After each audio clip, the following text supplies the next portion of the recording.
Welcome back to another mystery DIY ornament. So if you guys want to sign up, all the info is there in the description. I am starting off first with my darkest green. Now, the choices of color are up to you. How much you add, how much you take away is up to you. So these are just guidelines on how to get things kind of close to how I like to paint. I do love dry brushing, and what I've done is watered down the paint a bit here at the beginning to show you it's a bit more transparent, but yet on the ears I added more paint, less water, and the more dry brushing you do, meaning less water to paint ratio, the faster it dries, the less the item is going to be really wet and damp, and so when you're working it's going to look really dark. And what you want to do is let it dry fast, and the best way to do that is to have not a lot of water. I'm using my brush now to kind of just brush out any of the wet paint, and I'm bringing it all to the center. Great part about paint is it can be covered up, so you don't have to worry if you go over the eyes, the mouth, the nose, etc. Up next, I have chosen to use ice green. This is all from the Holbein acrylic wash line. I love this paint. This is what I mostly use, so if you do start your kit, I do suggest getting this. As you can see, I'm working from my way in to out.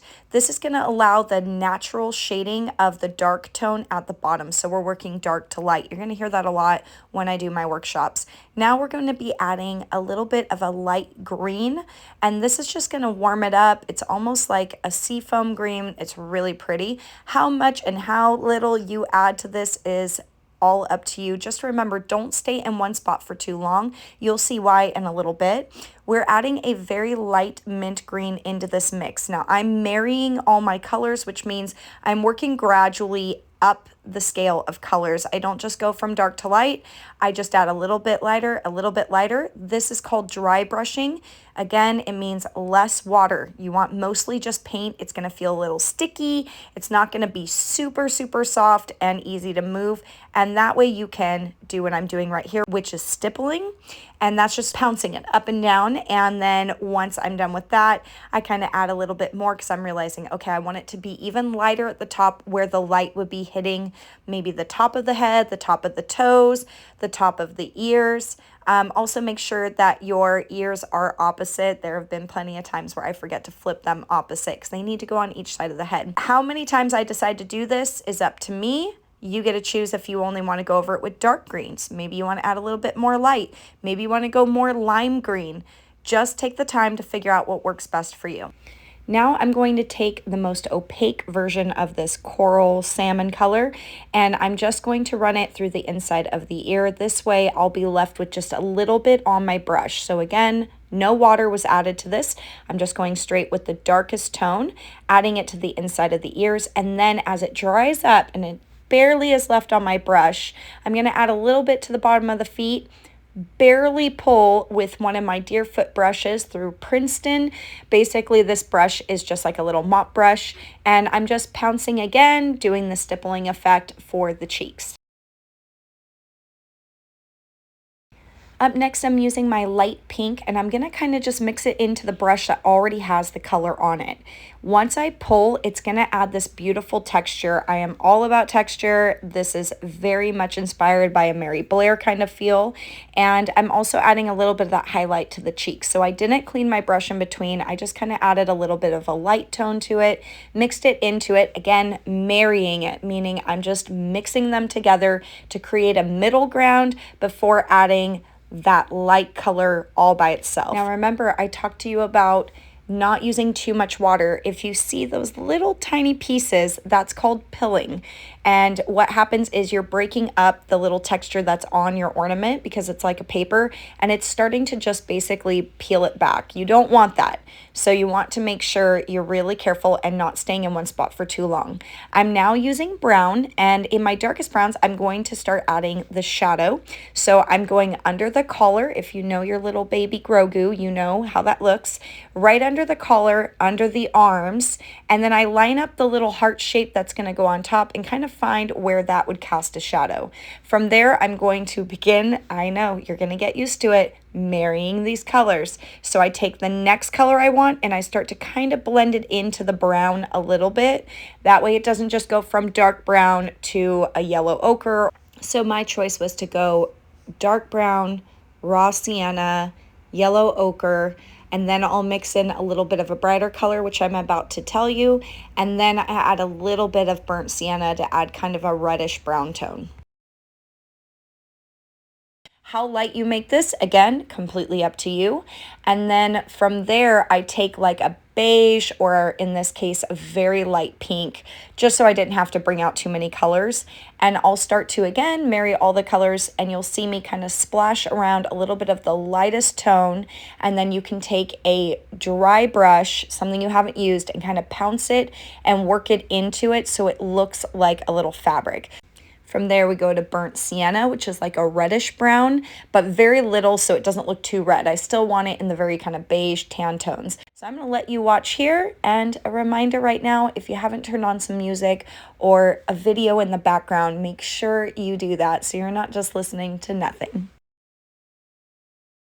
In this next part, we're doing the collar and the cuffs. So just kind of guessing here, you can always lay the little heart down, but it's pretty easy to tell. The cuffs of the hands are mostly covered, so just kind of go for it. And then the collar, you want to go just to the top where you see a little bit of like a cloud look, little waves, and then bring it all the way down to where the jacket lines are for the arms. Always remember, your tool can twist, it can move different ways. You can lay down the paint sideways, you can turn to be flat, you can turn to be straight, whatever it might be. Just have fun with the way you use your tools and your brushes.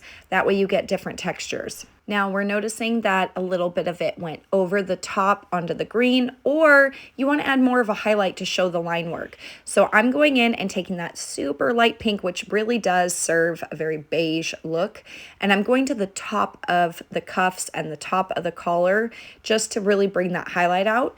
Now I'm going to do the opposite. I'm going to do a little reverse painting. Now I'm going to take my darkest green, which was what we used at the very beginning. I'm watering it down just a little bit and just adding it right along the lines. Now that contrast of dark to light is really going to make the little collar pop and really make it look like it's brighter. Now if it's too dark, you want to add a little bit of water and kind of watercolor. These gouache paints are an acrylic gouache, and they are activated by water. If you leave them for quite a long time, they will not be reactivated, but if you're using them within about an hour or so, you can usually add a bit of water and kind of work the little bit of dark to a lighter tone. I'm using more water to paint ratio, not a lot, because you will get that pilling, so you want to make sure you're really careful.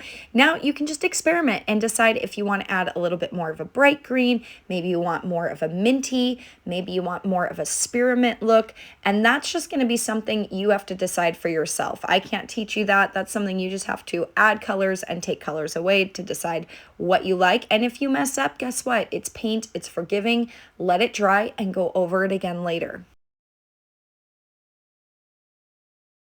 A reminder again that if I'm using colors you don't like, that is completely fine. You can use whatever you want to use. I'm just going over my heart with that same coral color, and the reason why is sometimes less is more. With this kind of painting that I do, less is more. Less paint, it dries faster. Less colors, the more it'll stay in one color scheme. So I try to really limit myself to about 4 main colors and then work in that scheme. Now we're taking that light pink and working in to out. We want the darkest tone towards the edges so it looks like it's a natural shadow. It'll give a little bit of a 3D effect. We'll add brighter highlights towards the end. And then this is going to look a little bit airbrushed if you do it just slightly and just blend nice. And it's also going to add a nice texture. Up next, I've got my split brush. This is the one that looks like little hairs are coming off the end to make like whiskers or fur. And when you turn it on its side, it will create like a perfect straight line, and it's really nice. And then for the cheeks, I laid it more flat to be more like a chisel brush. So knowing your tools and how to use them, and use them several times in one go as opposed to cleaning it off with water constantly, is just something you have to practice. Up next, I've mixed a little bit of yellow ochre, just a little bit, into that light pink tone to make this kind of off-white, almost a yellow tone to it. And this is going to be the shading for the eyes. So yellow ochre is a great one to grab. You can also do like a misty green or a misty blue and tone it down with a white or a beige. And I always like beige or light pink because it's not just stark white. It kind of blends nicely. And since I have it on my brush anyway, I started to add it other places. I go back to my coral red to add a little bit more to the nose and a little smile. And what I do is put the lip on the bottom, not the top of the line. So I follow that line work and just kind of add it right under the bottom. If you want to go with more of a burgundy, you can do that. But I wanted to add more highlight here and there. So again, just looking at it as it dries. This paint will dry and it'll dry lighter. Right now you're seeing it really dark because of all the paint being damp. It's making it a darker tone. Now you can use Posca markers, which you will see me use towards the end, but using a thin line brush, you can add very simple lines to the forehead, very much like a Yoda, except for less lines. I feel like more lines is like more wrinkles, and this little baby has those lines, but it's very simplified. So I'm just adding a little bit to show the divots, and I use my water to kind of thin out those lines. Up next, I use kind of a thicker round brush, not a line brush, but a little bit thicker of a round brush, and I'm just filling in the eyes more in the center, and I'm leaving the line work around the edge right here for my thin brush. This one is more of a liner brush, so I can get really precise around the edges. Don't be afraid to turn the character ornament different directions if it's helping your hand to pull the brush in different directions. It is not cheating to make sure your hand is comfortable.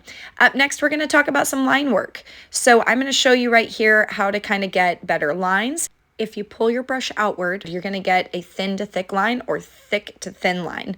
And what I do is I'm trying to start in the center, so I cut that little rainbow for their eyelash just in half, so I only have to focus on half of the rainbow, and then I twist it and move it the other way. Wait, what's that? It looks like he's got some hair. So I'm showing you guys on the left side of that little demo I did in the top left. It's kind of clumpy and like, to me, it reads Yzma lashes. So I just want to make sure you guys are practicing your pulling so you know which way your wrist can go for the different directions for lashes. If you didn't like the way I did the lashes, you don't have to do that. I added some little highlights here with a Posca marker, and now I'm just going in and making the little fingers. He's got 2 little fingers. How you make these is up to you. I think it's pretty easy. It looks like 2 little tops of hearts. And now I'm just kind of going back, cleaning up some things, adding a little bit more of a bright green. I end up changing my mind on this a little bit to go to more of a mint green at the very end, but I do want to show you that you can always go back and add a little bit of a watered down paint and put it on the different places. So again, what you choose to do with yours may be different than mine, and it may look slightly different. I'm now going to add highlights to the ears, the tops of the toes, and also to the little fingers on the heart. So that's kind of what we're doing here. Coming up here is my favorite part. I love taking the eyes from just a black pupil to adding highlight. This is my teal green, and now I'm using the darkest green tone that we first put down, which is like a green blue. And then when that dries, I take black and I kind of clean up my line work a little bit and just make sure it doesn't look like it's just thrown on there. I want to make sure the highlight looks a little bit cleaner. Sometimes I don't do that. I'm using a Posca white here to just add some highlights to the nose, into the pupils for that little bubble. I've got the cheeks get a little bit of a highlight. We've already done it to the heart. I'm adding a little bit more of pure white to the tops of the cuffs and to the tops of the little collar. And right along the edge, just the bottom half of that eye, I want to keep the yellow ochre shadow that we did right along the eye line, but I do want to add a little bit of highlight of white at the bottom. It's really hard to get in that little area between the pupil and the lash, but I did add a little bit more. Now I'm using a very fast drying super glue, Gorilla Glue. This is amazing. Don't get the one that takes longer to dry. The fastest one you can get, the better. Now I'm going to glue on the heart, the feet, and the ears.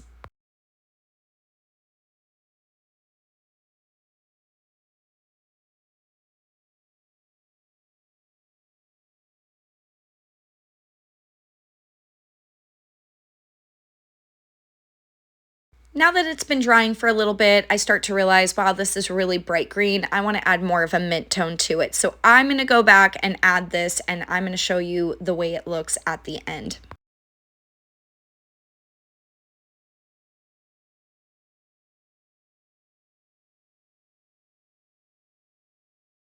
Lastly, Posca marker, Posca marker, Posca marker. I cannot shout these out enough. They have come in clutch for little tiny details. They're even a different shade than my actual paints.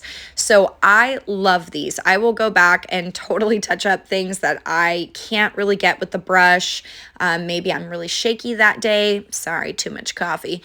And so adding those little details with a dark green, kind of a light green, I highly suggest having these in your kit. Well, it wouldn't be me without a little bit of gold. So we're going to add a little bit of gold to the eyes, a little bit to the top of the heart and kind of the side of the heart. I'm not trying to overdo it because here we're going to see that I really go crazy and add it to the jacket. Now, to go back and look at it again, I would have added a little bit of a watered down dark brown to go back over the shadow areas, but you do what you like with this, and I hope you have had fun. I know I have. Enjoy your time DIY ornament making. I will see you next month for the next workshop.